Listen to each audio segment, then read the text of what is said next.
Call the meeting to order. Please call the roll. Councilwoman Gregory. Present. Councilwoman Cruz. Here. Councilman McDaniel. Present. Councilman Horn. Present. Councilman Colt. Here. Councilman Cooper. Present. Mayor Moore-Wolf. Present. 7 present, none absent. Please stand and join in the Pledge of Allegiance.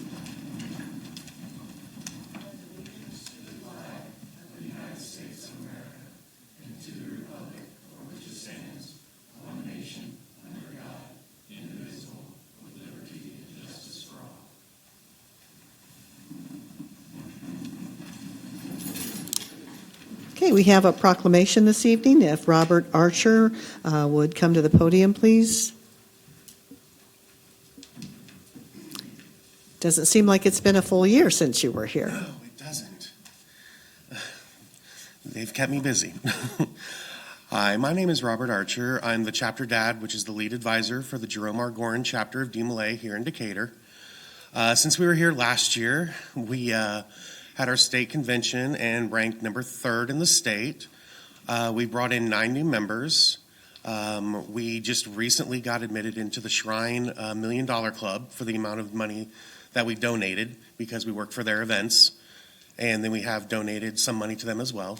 So it's been a real active year for us, and this year is not going to slow down. We've got the St. Patrick's Day Parade coming up that we'll be in. We're not going to do the polar plunge this year. They kind of got a little sick after that one. So we skipped that. Right now we are in running for first place for chapter of the year. There's only one other chapter behind us, so there's a good possibility we'll be first place this year. So that would be good recognition. And just so you know, DMLA was founded in March of 1919. So we've been around for a little bit. We're based in Kansas City, Missouri, and we're an international organization. So March is what we declare DMLA month globally. So we're asked to get a proclamation from our city declaring so. So I'm here today to get that proclamation. Whereas DMLA is a character-building organization for young men between the ages of 12 and 21, and whereas these young men are seeking to prepare themselves to become better citizens and leaders for tomorrow. And whereas DMLA helps develop those traits of character which have strengthened good men throughout the ages. Whereas the organization has carried out the aforementioned goals for over 100 years and locally for the past 4 through programs of athletic competition, social activity, civic service, and charitable projects. And whereas the members of Jerome R. Gorin chapter will observe the month of March as DMLA month, so as to exemplify to all citizens here and everywhere the many activities and to tender recognition to the millions of senior DMLAs around the world. Therefore, Julie Moore-Wolf, Mayor of the City of Decatur, do hereby proclaim the month of March as DMLA month and calls upon all citizens to join in saluting the young men of DMLA and expressing our grateful appreciation for the fine example set by them in contributing to the welfare of the community, done at City Hall on the 2nd day of March 2026. And if you would bring that up, I'd be happy to sign it. And congratulations on all of your successes this year. Thank you so much.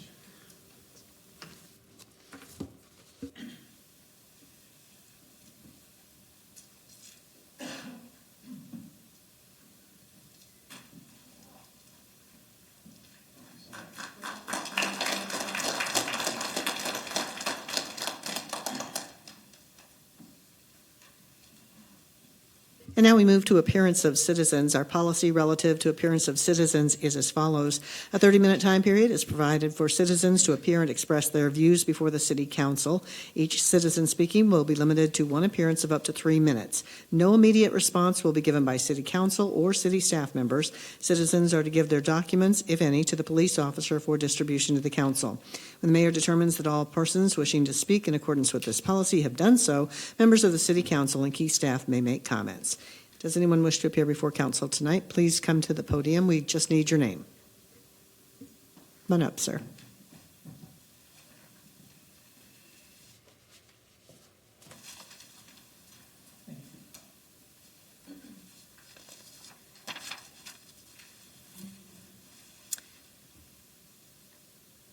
Good evening. Mayor and City Council. My name is Jason Martin, and I live at 741 Shorewood Drive on Basin 4 of Lake Decatur, just northeast of the William Street Bridge. As we are experiencing our worst drought in 40 years in central Illinois, there is great concern for agriculture and our water supply. However, I'm here to talk about another issue that we can do something about, and that is the pollution of our lake bed. As the water has receded, many acres of the lake bed are now exposed, showing decades of debris, some natural like tree limbs, but mostly unsightly garbage from littering and illegal dumping. In my neighborhood, you can find weighted down steel barrels, tires, a television, old lumber and plywood, fishing gear, carpet, a bed frame, scrap metal, unfired shotgun shells, and countless cans and bottles, usually broken. Some of these items will not even be collected by our local trash services. Please see my handouts for some representative samples of our problem. As the city has authority on the lake, it is responsible for the maintenance and care of this property. I spent many hours cleaning my 225 feet of lakefront, but my neighbors do not have the capability, appetite, or resources to do the same. After all, it is not their property, and they did not put this trash there. With lakefront homes, we pay a premium in property taxes and annual dock fees, and we should expect support from the city to maintain this resource. I first contacted the city on January 16th and again on February 10th with these issues. The blind response was that these areas are inaccessible by boat, and city employees cannot cross private property to the lake bed. I believe these roadblocks to be easily solved. The lake bed in my neighborhood can be reached on foot from the William Street Bridge without crossing private property, much like the fishermen who fish under the bridge.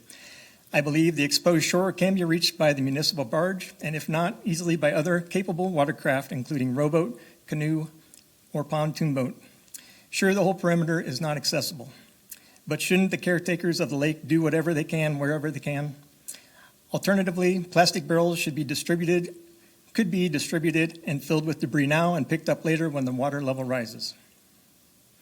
After 6 weeks of no action from the city, I saw yesterday a posting on the city website for curbside pickup, but this is the bare minimum and inadequate response to the problem. Thankfully, we finally have rain in our forecast, and as time is a constraint for this initiative, I would like to see the city act swiftly. I would invite any members of the council to my neighborhood for a firsthand look at the problem. Our community needs to address the health and safety of this shared resource. I'm available for further discussion and problem solving. Thank you for your attention and action. Thank you, Mr. Martin. Does anyone else wish to address council?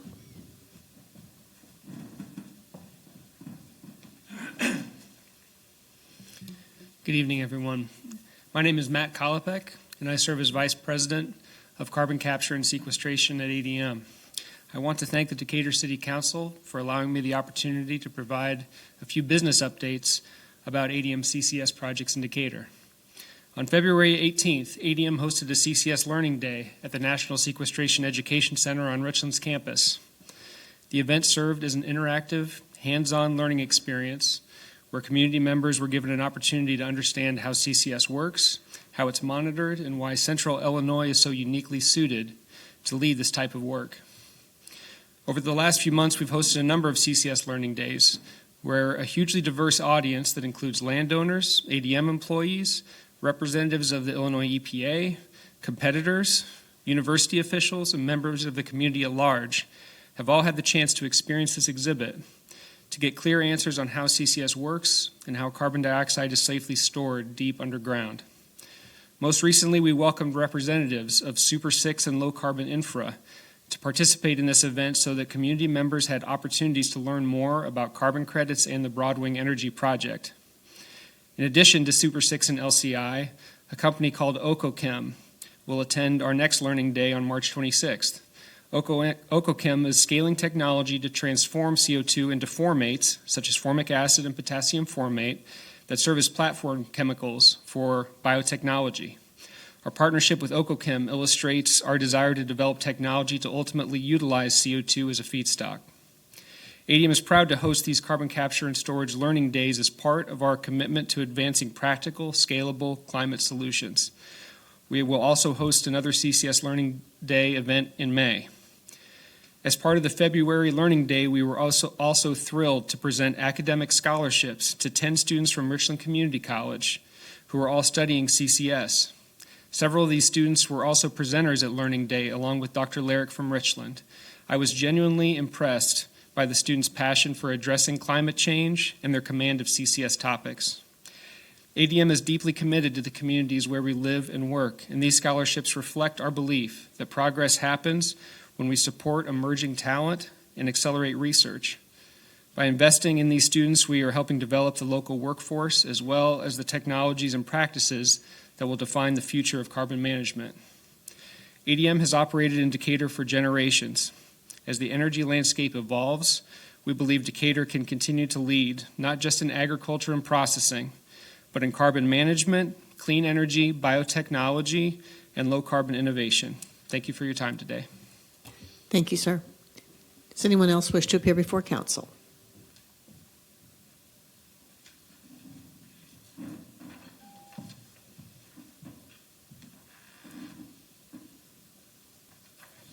My name is James Taylor.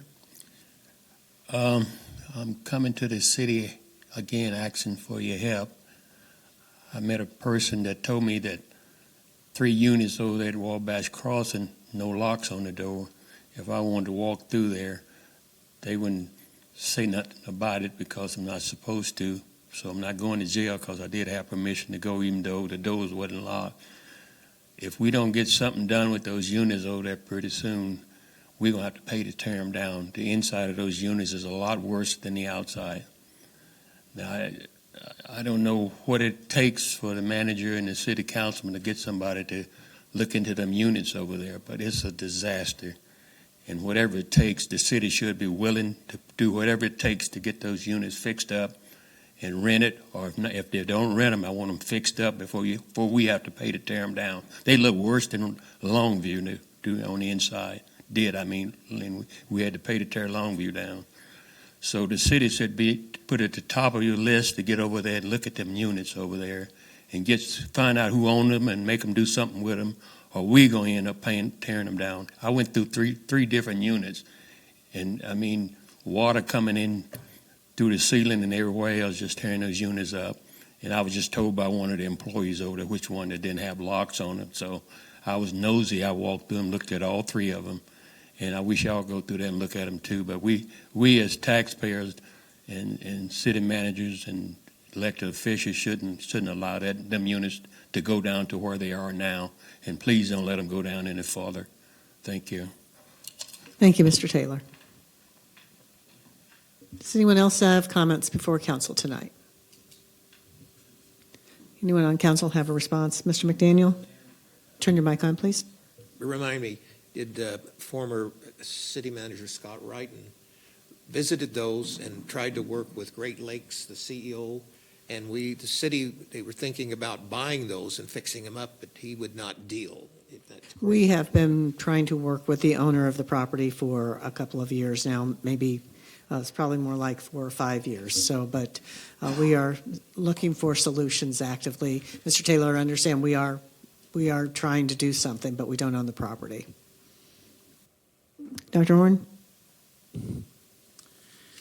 I wanted to respond to Mr. Martin's request for lake bed cleanup. In addition to asking the city for assistance, you might consider a large number of volunteer organizations that have individuals that some of what you're suggesting might be a good community service project for them. Not necessarily the largest items, but certainly some of the smaller items. I can think of a number of organizations that might be willing to assist. And I recognize that there's perhaps some private property issues that need to be addressed, but I don't see that as an insurmountable hurdle. Other comments? Councilwoman Gregory? Thank you, Mayor. Just to follow up on Dr. Horn's suggestion, maybe if our marketing team could place a call for volunteers for that purpose, it would be helpful. And with the water so low, I'm no expert by any means, but a large number of rocks are now visible in different parts of the lake, so it may be harder than you think to get boats to some of these areas. But And how about people just don't throw stuff in the lake that doesn't belong there for starters? But it is perhaps an opportunity for areas to get rid of some of the stuff that's in there. And some areas it's so steep from the homes down to the water's edge, it might be pretty difficult. But for those especially with flat lots, but hopefully we could get something done. But I agree with you, and I hope we can get something taken care of. Any other comments from council? Seeing none, move on to the approval of minutes. Approval of minutes of February 17th, 2026 City Council meeting. I need a motion and a second. So moved. Second. Councilwoman Gregory. Aye. Councilwoman Cruz. Aye. Councilman McDaniel. Aye. Councilman Horn. Aye. Councilman Colt. Aye. Councilman Cooper. Aye. Mayor Morwolf. Aye. 7 ayes, no nays. Any unfinished business? None. Moving into new business, item 1, resolution authorizing evaluation criteria, application, and scoring for City Council Community Grant Program. Motion that the resolution to pass and be adopted. So moved. Second. Ms. Hahn? Thank you, Mayor and Council. This item is for the approval of the City Council Community Grant Program as previously presented. The application, evaluation criteria, application, and scoring. After speaking with each of the council members after the last presentation, we did firm up some of the implementation requirements, so I did want to highlight just a few of those. That the grants will not be awarded to applicants already receiving funds from the city. So if you're receiving a grant through CDBG or another avenue, you would not be eligible for this program as well. A grant will not be awarded to applicants already receiving, and applicants will only be eligible every other funding cycle. So if applicants were to receive it in the first funding cycle, they would have to wait. They couldn't apply directly to the one right after that. Applicants will be required to sign a funding agreement outlining deliverables, reporting deadlines, and a repayment or clawback provision for non-performance. They also will be required to submit a mid-year and a final end-year report. City Council will approve the final awards, and the grants will be awarded in increments of $10,000 for a total of 7 grants, and that the funds are limited to that maximum of $70,000 that's been allocated. With that, I'll open to questions. Comments or questions from council? Pat? I was just going to say I'd like to follow up by the city on making sure the grant is being used as it was requested for. Ms. Cruz? What are the funding cycles? Will this be an annual grant, or what are the cycles? So we anticipate it being an annual, Okay. but that will be at the discretion of the council to approve the funding. Also, the maintain sound financial practices, including audits or third-party financial statements. Will the organization be audited? So we would ask them to report on the funding that they've been given, and then also to submit their budget and any annual audits that they've had with their application for each funding cycle that they're applying for. From the city? The audits would come from the city? No, these would be their private audits of their organization that we would be requesting. We would be looking at whether or not they're making sure that they're meeting the terms of the agreement for the award. If they're spending the funds correctly, they would be required to report on that. But most 501c3s are audited on a regular basis. So they would submit that to the city on a quarter, whatever the cadence is for the review? Yes. Other comments, Councilman? Just a question. I know you indicated $10,000. Is that prohibiting someone who maybe only need 5,000 of getting a 5,000, and then maybe somebody else can get a 5,000? So it'll be more than the 7 grants. We could change that if the council desires, so that they're in smaller increments. We just felt like it was good for people to know what they were applying for rather than leaving it open-ended. So that came up in one of my conversations with one of the council members, which I thought was a good point. People want to know what they're applying for. Really, the $10,000 is probably going to be the most impactful, especially if they're only allowed to apply every other funding cycle. So we felt like that was going to be more impactful rather than doing smaller. And if we after one cycle, if we said, well, this should have been 5,000, or we had a number that didn't need as much money, we can always change it next year too. Other comments or questions? Seeing none? Councilwoman Gregory, Aye. Councilwoman Cruz, Aye. Councilman McDaniel, Aye. Councilman Horn, Aye. Councilman Colt, Aye. Councilman Cooper, Aye. Mayor Morwolf. Aye. 7 ayes, no nays. Item 2, resolution authorizing expenditure of funds for the City of Decatur City Council Community Grant Program for fiscal year 2026. Motion that the resolution do pass and be adopted. So moved. Second. Ms. Hahn? Thank you, Mayor and Council. This item is just authorizing staff to expend the funds for the program. Comments from council? Questions? Let's see. Oh, Dr. Horn? Just a comment. So city government is not going to be able to accomplish its strategic priorities without the assistance and collaboration of other entities.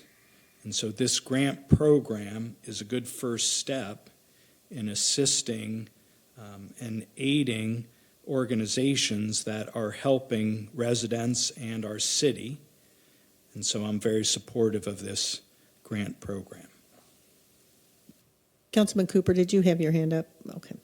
I do have some concerns with doing this right now when we are not certain the direction the state of Illinois is going to take that could impact our budget significantly. I would prefer to wait on making this decision or allocating the funds until after we see what the state budget looks like and how that's going to trickle down to us. But that is my concern. I'm just feeling like we need to be a little bit more conservative on spending money right now, although there are so many entities that also really need funding.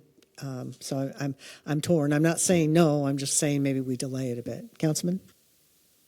I understand what you're saying, Mayor, but since it does have to come back to the council to approve each one of them, those that apply, I think we still got time, obviously, if the funds change and the money's not there, then obviously we wouldn't proceed with approving. But I think it would be still good to go ahead and get the applications in so they can at least get reviewed and get that process out of the way. And if the funds are there at the time we approve, if they're not there, then we can always decline and hold off at that time. I just hate putting an organization through the paperwork and all of the work to go to do something and then pull the plug on it. That doesn't seem fair. Pat? Agree with that. I mean, if they go to all the trouble and getting paperwork in and expecting it, and then we cut it, either we do it or I agree with you. It looks like it's going to be, we've already got some notice what's happening at the state level and funding, and we're going to be cut even more than what we thought, and there's other things coming down the road. So I agree with you on that, but that's up to everybody else. So, Ms. Hahn, would there be a problem with just delaying this and perhaps bringing it back for funding this summer? Like if we were to vote it down to tonight, it doesn't kill it. It just means we could possibly in July or August come back and say, well, we're not being hurt that badly. Yeah, so you could take a vote on it, or I will defer to Wendy, but I believe we could also table to a date certain if council desired to do that as well. Pat? Well, the state budget is will be done by the end of May. They vote on it. It goes into effect July 1st. Okay, so we'd have some time then to decide once they pass the budget and we see even more what's going on in it. So I agree with you. Councilman Horn? Just like to remind my colleagues that we've had two very prominent organizations in our community, Dove Incorporated and Good Samaritan Inn, who've already indicated that they have a significant need for financial resources. And there is no backup plan for a domestic violence shelter if Dove does not get the funding that it needs. There's no backup plan for how we're going to provide everyone a free lunch 365 days a year if Good Samaritan Inn continues to have the financial difficulties that it's happening. What we're talking about is $70,000 in grants that are meeting the very strategic priorities that the council has as their goals for the city and for its residences. And that's $70,000 of a $98 million budget. We have the funds, and we should spend them. There's a definite need right now. Other comments from council? Well, I would like to entertain tabling this until July 1st. I'll second. Councilwoman Gregory. Aye. Councilwoman Cruz. Nay. Councilman McDaniel. Aye. Councilman Horn. Nay. Councilman Colt. No. Councilman Cooper. No. Mayor Morwolf. Aye. 3 ayes, 4 nays. Motion fails. Any further discussion on this before we call the question? Seeing none? Councilwoman Gregory. No. Councilwoman Cruz. Aye. Councilman McDaniel. No. Councilman Horn. Aye. Councilman Colt. Aye. Councilman Cooper. Aye. Mayor Morwolf. No. 4 ayes, 3 nays. Motion carries. Okay, moving on to item 3. Resolution amending R 2024-349, a behind-the-meter solar project for the William Street Pump Station. Motion that the resolution do pass and be adopted. So moved. Second. Ms. Hahn. Thank you, Mayor and Council. This item was actually executed, a power purchase agreement back in November 18th of 2024. There were some updates to some of the terms in there, so we're bringing it back before you after legal reviewed, and there were some updates to some reference and section numbers being corrected and revision of insurance language to reflect city practices, and some removal of language regarding resolution of disputes between parties. So with all that being updated, we're bringing it back before you. And if you have any specific questions, Brian McLemore from CQI is here as well in the audience, and he's here to answer anything that you may have. Questions from council? Mr. Horn? Ms. Hahn or Brian, can you just discuss that this is a net positive for the city, either in terms of reducing electric expenses? Absolutely. The rate that we're setting in this PPA tonight, if we pass, will still be at around 7 cents a kilowatt hour versus the Ameren rate right now is floating around 12 to 14 if you're looking at an all-in price. So we're still well under what the normal default rate is. So yeah, this is definitely a net positive for the city. Any further questions or discussion? Call the question, please. Councilwoman Gregory. Aye. Councilwoman Cruz. Aye. Councilman McDaniel. Aye. Councilman Horn. Aye. Councilman Colt. Aye. Councilman Cooper. Aye. Mayor Morwolf. Aye. 7 ayes, no nays. And that brings us to the city manager update. Ms. Hahn? Thank you, Mayor and Council. We've got some new hires to celebrate this evening.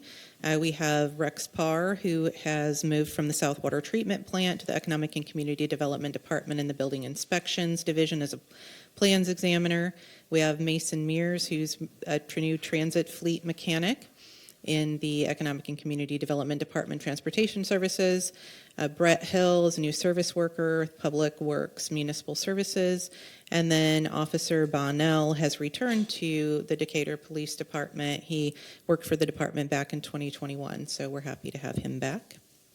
Then we've got a promotion, Sergeant Bradley Hall. He was promoted in February 16th, and he's been with the department for 18 years. And then we have one retirement as well, Sergeant Stephen Hagemeyer, who was with the department for 28 years.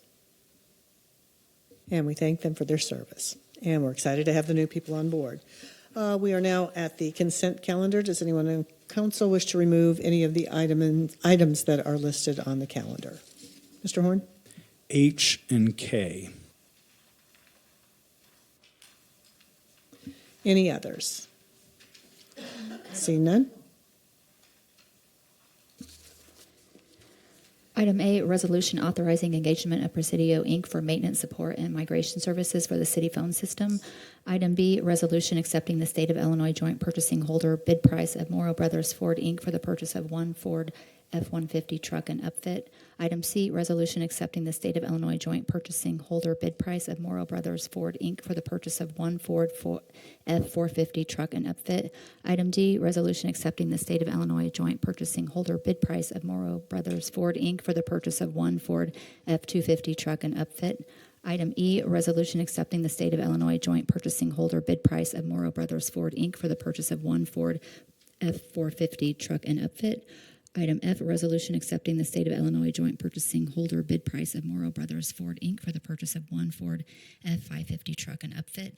Item G, resolution authorizing Lake Decatur Watershed Farmland Conservation Program agreement for waterway and sediment control basin improvements with Emily Baldwin. Item I, resolution authorizing action regarding unsafe structures. And item J, resolution authorizing the execution of an agreement with Ezell Excavating for the demolition of 720 North Edward Street. I need a motion to approve the items as presented. So moved. Second. Councilwoman Gregory. Aye. Councilwoman Cruz. Aye. Councilman McDaniel. Aye. Councilman Horn. Aye. Councilman Colt. Aye. Councilman Cooper. Aye. Mayor Marwolf. Aye. 7 ayes, no nays.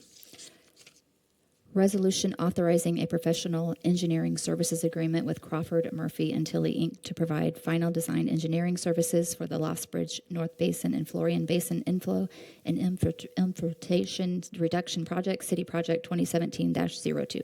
Motion that the resolution do pass and be adopted. So moved. Second. Mr. Horn. These questions are likely for Mr. Newell. Mr. Newell, in reading through the document here, the city has a consent order with the U.S. EPA to mitigate 4 areas: North Lost Bridge area, Florian Avenue area, Grandin Oakland area, and the Ellen Division area. When we ultimately complete this project, and I recognize that this is $1.2 million for design work as opposed to an estimated cost of $16 million. But once we complete this work, will we have finished the work on those 4 priority areas, and therefore will we have fulfilled the obligations of the U.S. EPA's consent order?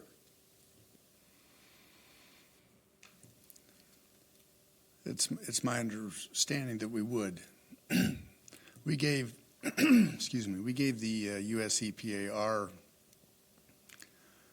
our recommendation on the repairs that need to be made to the city system, and we had the 4 which are listed in your council packet, and we believe that once those 4 are done, that we could petition them to release us from the order.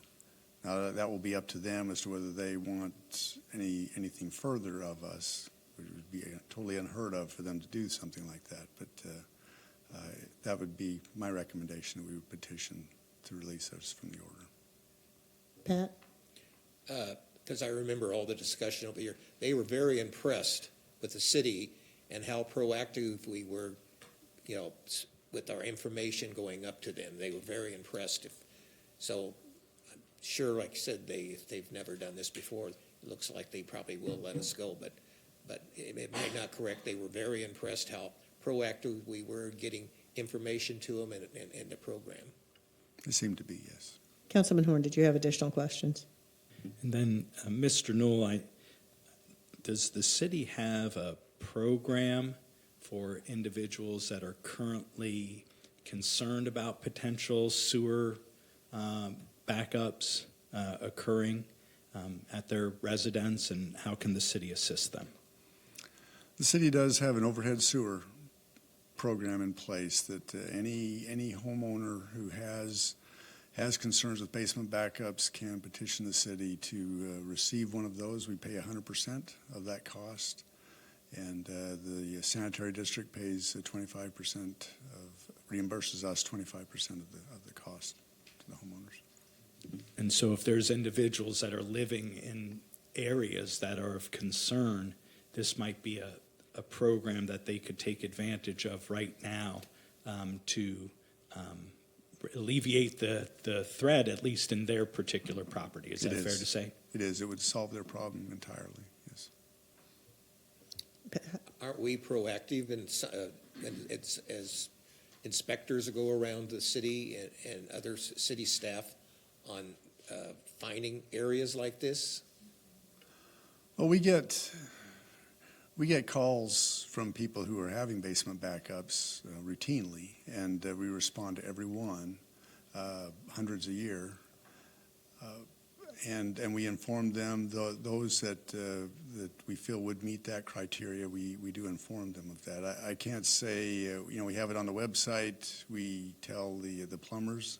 Plumbers are very good advertisers for us. And so we try to get it out there as much as possible, that you don't have to live with that problem. We can solve it for them. Ready to call the question? Councilwoman Gregory. Aye. Councilwoman Cruz. Aye. Councilman McDaniel. Aye. Councilman Horn. Aye. Councilman Culp. Aye. Councilman Cooper. Aye. Mayor Morwolf. Aye. 7 ayes, no nays. Resolution approving and determining the need for confidentiality of minutes of closed meetings. Motion that the resolution do pass and be adopted. So moved. Second. Mr. Horn? Thank you, Mayor. Thank you, Mayor. Last year, on multiple occasions, an elected member of the public body disclosed confidential information that was related to the content of closed meetings of the council. On multiple occasions, a Freedom of Information Act request was made to the city of Decatur pertaining to this now public information. The city of Decatur, on each occasion, denied the release of what was previously confidential information that had since been disclosed to the public. The city of Decatur is asking the council to keep confidential minutes to closed meetings, even though the content of the meetings has already been disclosed publicly. The city council should release minutes of meetings to the public since information has already been disclosed. And so for that reason, I'm going to be voting no. Any other comments? Seeing none? Councilwoman Gregory. Aye. Councilwoman Cruz. Aye. Councilman McDaniel. Aye. Councilman Horn. Nay. Councilman Culp. Aye. Councilman Cooper. Aye. Mayor Morwolf. Aye. 6 ayes, 1 nay. Bringing us to other business, there is rain in the forecast. So I ask everyone to say a prayer, do a rain dance, do whatever you can to help encourage those clouds to give us a lot of water, because we certainly need it. Any other business from council? Mr. Horn? Just a question for the city manager. Does the city council play any role in determining water restrictions that may be imposed due to this current drought? And how are those restrictions determined, particularly given the use by residents compared to the use by industry? Yes, so the council does not vote on those restrictions. That's an administrative function, and so that is, the determination is made by conferring with staff to see where we are. We do have they're following the levels of the lake. We've got stages that we will implement if we need to. So if that does occur, then those restrictions would be made at administrative level, and then we would notify council and the public. Ms. Cruz? I have a question about Wabash. Are the owners receiving code violation fines? And if you are a renter and there's water coming into your apartment, what is the recourse? What do they need to do? Is there anything that they can do through the city to get assistance if they're living in a condition like that? So I believe that the inspectors have been out to inspect for property maintenance issues. I cannot speak as to whether, like, what has been issued on the property. I can say that we have been working diligently with the Housing Authority. They have been working diligently with Housing and Urban Development. There is a private owner, so it's not as easy as we would like, but we are, to make the council and public aware, we are working with those groups to try to find a resolution so that we don't lose this housing.